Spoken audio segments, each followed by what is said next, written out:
There are many people who have the limitations in their minds, who have lost that fire in their eyes. Most people, ladies and gentlemen, go to their graves living a life far below their potential. The question is, if you died today, what ideas, what dreams, what talents, what gifts will die with you? You have the ability to do more than you can ever begin to imagine. It's what you create. It's the habit of what you put in your head. See, someone can tell you your whole life you're a piece of crap, and part of you goes, you're full of it, I'm gonna show you. Lots of people have done that. They never bought it. Or someone tell you you're beautiful your whole life, you go, I'm not really beautiful. So what people tell you doesn't matter at all. It's what you stack. It's what you assemble. You need to believe and know that you're one decision, one relationship, one meeting, one book, one thought, one something away from a completely different life. It's an effort play. If you don't have self-confidence, you've never kept the promises you make to yourself. Check that box. If you have self-confidence, you've started to keep the promises you make to yourself. So if I'm gonna get up and I'm gonna work out, I'm gonna do 10 reps in the gym, I do one more. If I'm gonna do 45 minutes on the treadmill, I do one more. If I'm gonna make 10 contacts in a day, I do that and one more. There's a lot of times where I don't know how I'm gonna move forward, but I ask myself one question: can you take another step? And that answer is always yes. You're passing through that keyhole. But if you pass through it, then something massive opens up on the other side. And it is definitely the case that disciplinary institutions, universities, are exactly that, is they're places of guidance, and they're places to encourage people to develop the discipline that's necessary to see beyond the discipline. I mean, that's why we have disciplines, right? I mean, the words aren't there by accident. And once that discipline was established, then the disciplined mind could explode in every direction, which is precisely what happened. And that's the thing about growing up, is that when you're a teenager and a young adult, you have to sacrifice everything you could have been as a child to be the one thing that you're aiming at. But then that opens up, and the universities are part and parcel of that process. Change is automatic, but progress is not. Start today, right now. What do I really want in depth? What are the rituals that will get me there? And then get yourself to start a few of those actions and lock them in place. If you make the changes in yourself, you're going to be proud, and no amount of money or accolades from other people can mirror the feeling of being proud of knowing you've taken back control of your life. Everything in life is always changing. We don't have to work on change.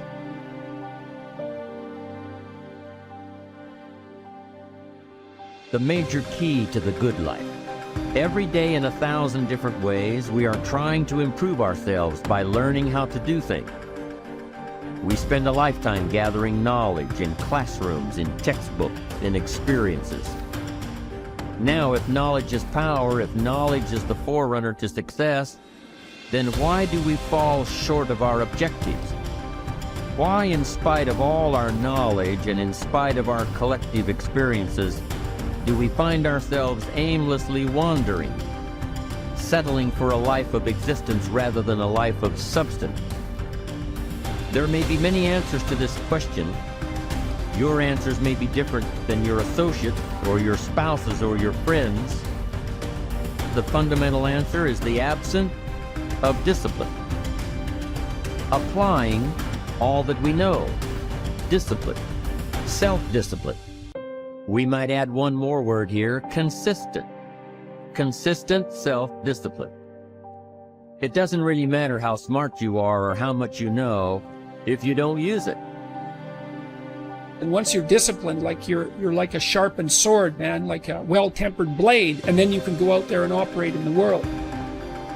The reason that discipline is necessary is because you're a mass of competing short-term interests. And so the question is then, well, which short-term interest should win out? And the answer to that is none of them. They need to be organized into a hierarchy that makes them functional across time and across individuals.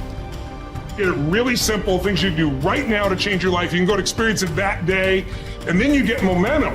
Day 1, day 2, day 3, day 4, and all of a sudden now what used to be hard to do is easy to do. And I think for anyone, you got to understand, anyone can learn anything. And I'm just not willing to settle for a life without passion and aliveness. That's just like, there's so much to learn, there's so much to grow. And then my view is, what's next is always better. If I make it so, it's my job to make it so.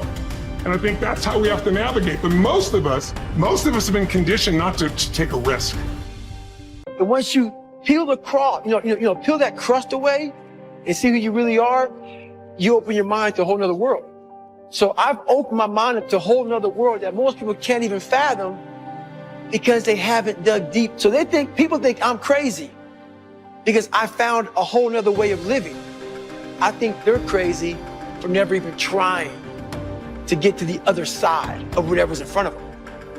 So what drives me every day is finding more of myself. And being my best is a never-ending journey.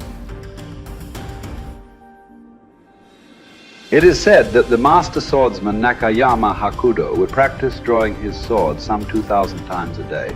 At the Hayashizaki temple, in one marathon of endurance training, he was recorded drawing his sword 10,000 times in a single 24-hour period. We can imagine the sheer speed required to do this.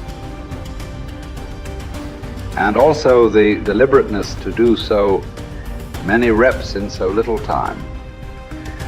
But why would he do such a thing at all? Because, as Octavian's teacher Arrius Didymus said, practice over a long time turns into second nature. We don't rise to the occasion, we fall to the level of our training. The samurai Musashi was once challenged by a warrior named Miyake Gunbei, a man who thought himself one of the best in the world. On his third attack, frustrated by his lack of success, Gunbei charged at Musashi in an aggressive lunge. Musashi, having prepared for this exact scenario countless times, replied, "That is not what you should do," then parried the blow with one sword and watched as the man gashed his own cheek against Musashi's other sword. How had he known? Practice. Chotan Siki Ren was Musashi's phrase. Training from morning to night. Oh, you've done that. Okay, do it some more. And after that, more. 1,000 days of training to develop. Musashi would write 10,000 days of training to polish. For a samurai, there was no such thing as pretty good. If a pretty good swordsman met a better fighter, he would die. It's like the Basketball Hall of Famer Bill Bradley's observation.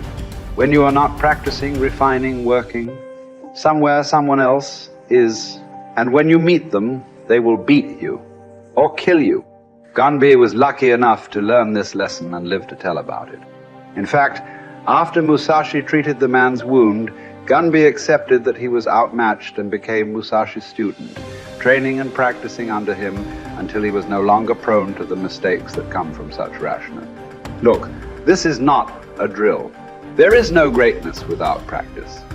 Lots of practice, repetitive practice, exhausting, bone-crunching, soul-crushing practice. And yet, what emerges from this practice is the opposite of those three feelings. Energy, strength, confidence. You deserve that. Yes, your body will burn, but that's the evidence. From that burning comes real heat you can apply to your craft, to your work, to your life. The cellist Pablo Casals practiced continually late into his life, even long after he was widely considered a master, because he believed he was still making progress. In fact, we might say that progress and practice are synonyms. You can't have the former without the latter. And the latter is worthless without the former. Drawing the sword from the scabbard, thrusting, blocking. To build up your stamina for those skills, you lift weights, you do conditioning. To put it all together, you spar. It's the same with music. You can jam with other talented musicians. You can put all those sessions together to learn new songs. But before all that, as Casals did, you can simply practice your scales in your bedroom for hours upon hours. What are those scales for you? You better know, and you better be doing them. No matter what you do, practice will make you better. Florence Nightingale wanted young nurses to understand that nursing was an art that required as hard a preparation as any painter or sculptor's work. Churchill spent many evenings practicing his impromptu performances. Only you know what it will look like to train in your art like a samurai, an Olympic athlete, a master in pursuit of excellence. Only you will know what you need to practice from morning until night. what to repeat 10,000 times. It won't be easy, but in that burden is also freedom and confidence. The pleasure of the flow state, the rhythm of second nature, the quiet calmness of knowing that from the practice you'll know exactly what to do when it counts. The pride and the dependability of doing it too.